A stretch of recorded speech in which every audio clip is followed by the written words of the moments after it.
आज इस वीडियो में मैं एनसीईआरटी मैथमेटिक्स की क्लास 9th की एक्सरसाइज 2.1 एक्सप्लेन कर रहा हूँ। Exercise 2.1 question number 1। Which of the following expressions are polynomials in one variable and which are not? State reason for your answer। और उसके नीचे उसके कुछ पार्ट्स दे रखे हैं, यानी कि इस क्वेश्चन में जो पार्ट्स दिए गए हैं उनमें हमें बताना है कि वो वन वेरिएबल का पॉलिनोमियल है या नहीं है। तो इसमें हमें ये ध्यान रखना है कि जो भी पॉलिनोमियल होता है, तो अगर किसी भी अलजेब्राइक एक्सप्रेशन में जितनी भी टर्म्स हैं और उन सभी टर्म्स में वेरिएबल की जो पावर है वो अगर पॉजिटिव इंटीजर है तो वो पॉलिनोमियल होगा, वो एक्सप्रेशन पॉलिनोमियल होगा। और अगर ऐसा नहीं है तो वो एक्सप्रेशन पॉलिनोमियल्स नहीं होगा। तो इसका पार्ट फर्स्ट में दिया है 4x² - 3x + 7। तो यहाँ पे देखें तो इस अलजेब्राइक एक्सप्रेशन में 3 टर्म है। पहली टर्म है 4x², दूसरी टर्म है -3x और तीसरी टर्म है +7। तो इन तीनों एक्सप्रेशन में इन तीनों टर्म्स में जो वेरिएबल है वो, इस एक्सप्रेशन में जो वेरिएबल है वो x है। तो पहली टर्म में x की पावर 2 पॉजिटिव है और इंटीजर भी है, पॉजिटिव इंटीजर है, यानी कि 2 जो है वो पॉजिटिव इंटीजर है। दूसरी टर्म में x जो है उसकी पावर कुछ नहीं है तो 1 मानी जाएगी, तो 1 is also a positive integer. तो इसका मतलब ये, और वेरिएबल भी एक ही है, यहाँ भी x है यहाँ भी x है, तो एक ही वेरिएबल यूज हो रहा है। तो इसका मतलब ये जो एक्सप्रेशन है this is the polynomial in one variable. तो इसके सॉल्यूशन में हम क्या लिखेंगे?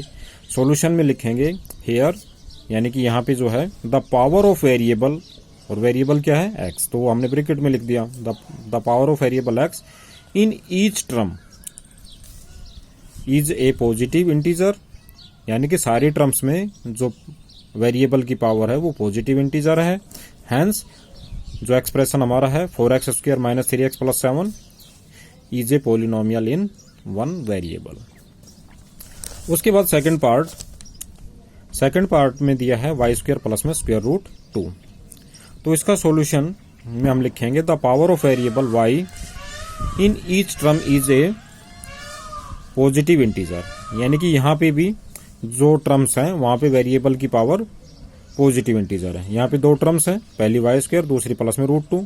तो वेरिएबल सिर्फ एक ही टर्म में लिखा है, यानी कि y² में ही वेरिएबल है, दूसरी टर्म में तो कांस्टेंट है, उसमें तो वेरिएबल है ही नहीं।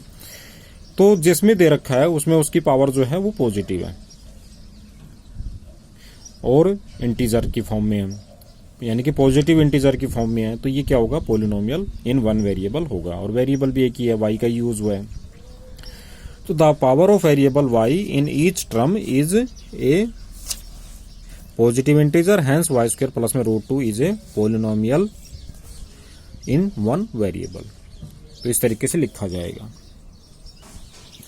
उसके बाद है पार्ट थर्ड में जो एक्सप्रेशन दिया है दैट इज 3√t + में t²√2। तो यहाँ पे हमारी 2 टर्म है, पहली टर्म 3√t और दूसरी टर्म है +t²√2। तो अगर हम पहली टर्म में ही देखें तो जो t वेरिएबल है उसके ऊपर स्क्वायर रूट लगा हुआ है, और स्क्वायर रूट का मतलब होता है उसकी पावर 1/2। तो 1/2 कंप्लीट नंबर नहीं है, यानी कि इंटीजर नहीं है, इंटीजर की फॉर्म का नहीं है। पॉजिटिव तो है लेकिन इंटीजर की फॉर्म का नहीं है, यानी कि इंटीजर में कंप्लीट नंबर ही आते हैं। तो ये पॉलिनोमियल नहीं होगा।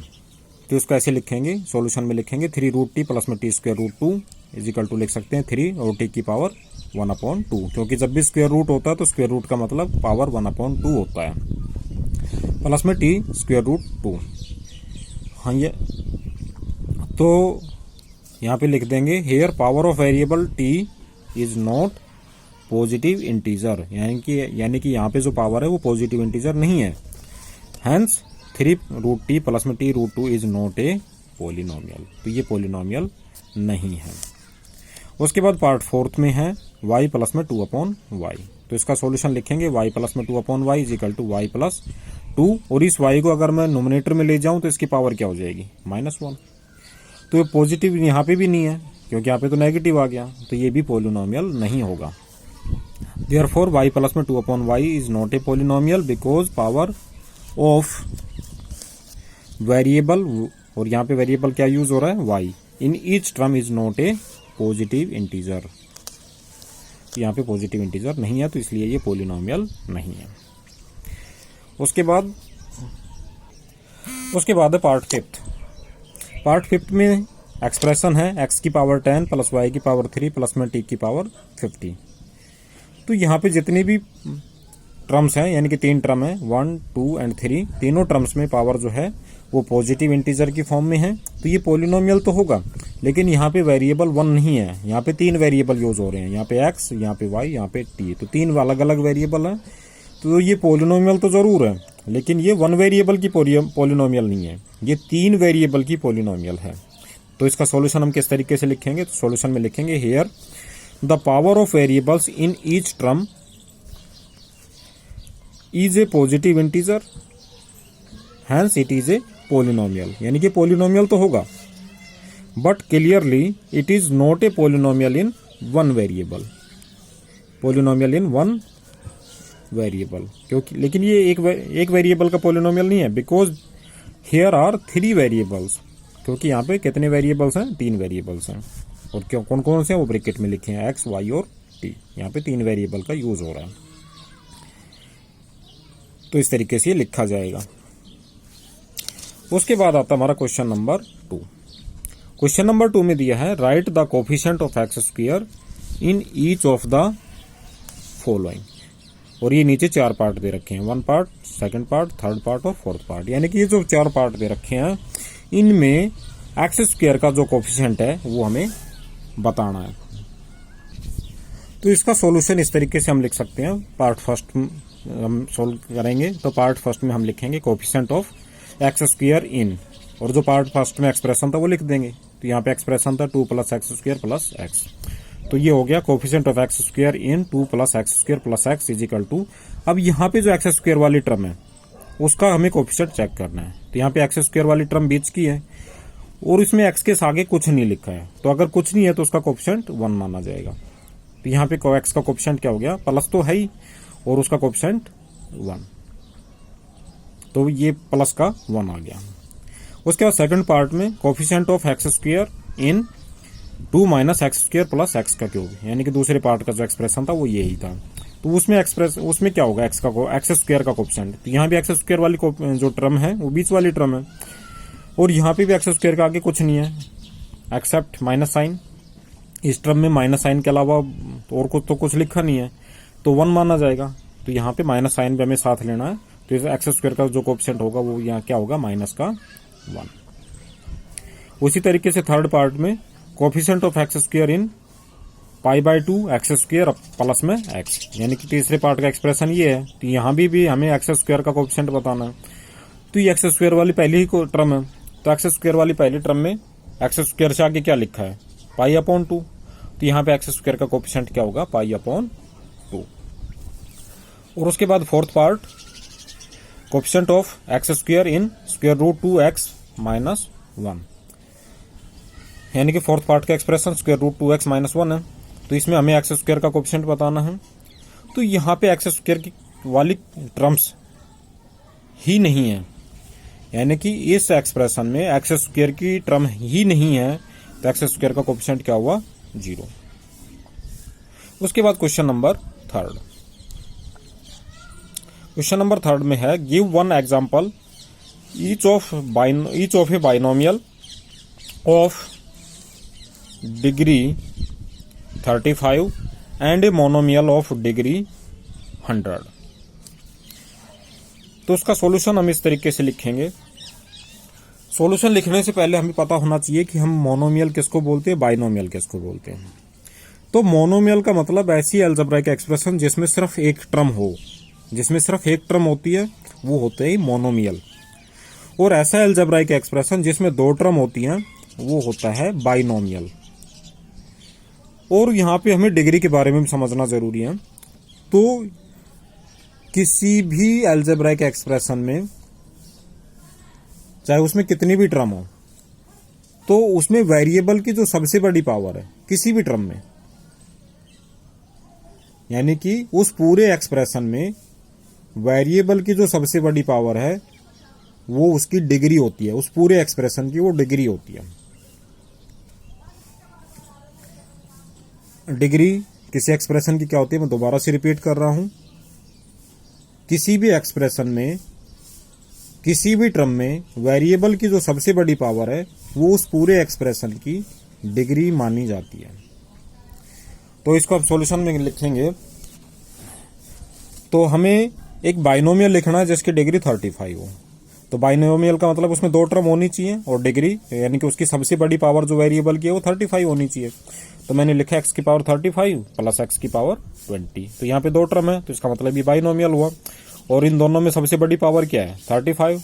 तो इसकी डिग्री कितनी हुई, 35। तो इस तरीके से आप दूसरे एग्जाम्पल्स भी लिख सकते हैं जिसमें दो टर्म हो और वेरिएबल की जो सबसे बड़ी पावर है वो 35 हो, बाकी पावर आपको 35 से छोटी लिखनी है। तो आप कोई भी एक्सप्रेशन इस तरीके से लिख सकते हैं। उसके बाद मोनोमियल ऑफ डिग्री 100, यानी कि हमें एक मोनोमियल लिखना जिसकी डिग्री क्या हो, 100 हो। तो मोनोमियल का मतलब वो एक ही टर्म होगी और एक ही टर्म में हमें डिग्री कितनी लिखनी है, 100। तो हम लिख देंगे एक्स की पावर 100। अगर इसके दूसरे एग्जाम्पल आप लिखना चाहें तो आप वाई की पावर 100, जेड की पावर 100 या 15 बी की पावर 100, 20 सी की पावर 100, इस तरह के एग्जाम्पल आप इसमें अलग से भी लिख सकते हैं। यहाँ पे क्लियर है कि मोनोमियल है तो आपको एक ही टर्म लिखनी है और उसकी पावर क्या होनी चाहिए, 100 होनी चाहिए। टर्म एक ही लिखनी है आपको। उसके बाद है क्वेश्चन नंबर 4। क्वेश्चन नंबर 4 में right the degree of each of the following polynomials, यानी कि जो नीचे पॉलिनोमियल्स दिए गए हैं और ये नीचे 4 पॉलिनोमियल दे रखे हैं, पार्ट फर्स्ट, सेकंड, थर्ड और फोर्थ। तो इन चारों पार्ट्स में जो पॉलिनोमियल लिखा गया है हमें उसकी डिग्री इस क्वेश्चन में बतानी है। तो डिग्री क्या होती है उसके बारे में तो मैं क्वेश्चन थर्ड में एक्सप्लेन कर ही चुका हूं, तो दोबारा से करने की जरूरत नहीं है। तो इसके सॉल्यूशन में हम लिखेंगे, तो solution part first, degree of polynomial part first में जो एक्सप्रेशन है वो लिख दिया हमने, इज इक्वल टू, अब यहाँ पे वेरिएबल एक्स है, यहाँ पे पावर एक्स की 3, यहाँ पे 2 और यहाँ पे 1, तो सबसे बड़ी पावर क्या है, 3। तो इसके पॉलिनोमियल की डिग्री क्या होगी, 3। उसके बाद part second, degree of polynomial y 4 minus y square, degree of polynomial 4 minus y square. तो दूसरे पार्ट का जो एक्सप्रेशन है वो 4 माइनस वाई स्क्वायर है, यहाँ पे दिख रहा है। तो उसकी डिग्री, तो वेरिएबल वाली एक ही टर्म है और उसकी पावर 2 है, तो यहाँ पे डिग्री कितनी आ जाएगी, 2 ही आ जाएगी। तो दैट इज इक्वल टू 2। उसके बाद part third, degree of polynomial 5t minus square root 7, that is equal to, यहां भी वेरिएबल वाली एक ही टर्म है और उसकी पावर कुछ नहीं लिखी है, तो कुछ नहीं है तो उसकी पावर 1 मानी जाएगी। तो यहां पे डिग्री कितनी आ जाएगी, 1। तो दैट इज इक्वल टू 1। और fourth part, degree of polynomial, उसमें सिर्फ 3 लिखा हुआ है, फोर्थ पार्ट में सिंपल 3 गिवन है, तो यहाँ पे degree of polynomial 3 is equal to होगी, क्योंकि यहाँ पे वेरिएबल वाली टर्म ही नहीं है, तो इसलिए यहाँ पे डिग्री क्या होगी, 0 होगी। उसके बाद क्वेश्चन नंबर 5। क्वेश्चन नंबर 5 में classify the following as linear, quadratic and cubic polynomials, और इसके 7 पार्ट्स दिए गए हैं, 1 2 3, ये फोर्थ पार्ट, उसके बाद ये 5th पार्ट, 6th पार्ट और 7th पार्ट, यानी कि ये जो 7 पार्ट दे रखे हैं और इसमें जो भी एक्सप्रेशन लिखा है हमें बताना है कि वो लीनियर टाइप का है, कि क्वाड्रेटिक है, कि क्यूबिक है। तो यहाँ पे सीधा सीधा ये है कि जिस पोलिनोमियल की डिग्री 1 है वो लीनियर होती है, जिस पोलिनोमियल की डिग्री 2 है, 2 है, वो क्वाड्रेटिक होती है, और जिस पोलिनोमियल की डिग्री 3 है वो क्यूबिक होती है। तो इसका सॉल्यूशन हम इस तरीके से लिखेंगे, सॉल्यूशन में लिखेंगे पार्ट फर्स्ट में लिखा है x² प्लस x, ये क्या होगा, इज क्वाड्रेटिक। क्यों? क्योंकि इसकी डिग्री 2 है, बिकॉज डिग्री क्या है, 2। उसी तरीके से second part x minus x cube is cubic, क्योंकि यहाँ पे डिग्री कितनी है, क्योंकि यहाँ पे डिग्री है 3। सबसे बड़ी पावर वेरिएबल की 3 है, तो ये क्या हुआ, डिग्री 3 हुई, और डिग्री 3 है तो इसका मतलब क्यूबिक। पार्ट थर्ड पार्ट में है y plus y² plus 4 is quadratic, क्योंकि यहाँ पे जो डिग्री है वो 2 है, क्योंकि यहाँ पे सबसे बड़ी पावर क्या है, 2। तो सबसे बड़ी पावर 2 है तो डिग्री 2 है, और डिग्री अगर 2 है तो ये क्या है, तो ये क्वाड्रेटिक है। उसके बाद है part fourth, 1 plus x is linear, क्योंकि यहाँ पे डिग्री क्या है, यहाँ पे डिग्री 1 है, क्योंकि x की पावर कुछ नहीं है तो 1 मानी जाएगी। तो इसकी 1 मानी जाएगी तो डिग्री 1 हुई, और डिग्री 1 है तो वो क्या होगी, लीनियर होगी। उसके बाद fifth part 3t is also linear, क्योंकि यहाँ पे डिग्री क्या होगी, डिग्री यहाँ पे 1 होगी, क्योंकि 3t वेरिएबल की टर्म तो है और वेरिएबल की पावर नहीं है तो वो 1 मानी जाएगी, तो 1 मानी जाएगी तो डिग्री 1 हो जाएगी, और डिग्री अगर 1 है तो 3t क्या होगा, लीनियर होगा। उसके बाद sixth part r² is quadratic, क्योंकि यहाँ पे वेरिएबल की टर्म है और उसकी पावर 2 है, तो डिग्री कितनी होगी, 2, और डिग्री अगर 2 है तो क्या, क्वाड्रेटिक होगी वो। और लास्ट पार्ट 7x का क्यूब इज क्यूबिक, क्योंकि यहाँ पे डिग्री कितनी है, 3, क्योंकि पावर 3 है तो डिग्री 3 हुई, और डिग्री 3 है तो ये क्या हुआ, क्यूबिक हुआ। तो इसी के साथ आपकी एक्सरसाइज कंप्लीट हो जाती है। तो उसके बाद नेक्स्ट वीडियो में मिलते हैं, तब तक के लिए गुड बाय।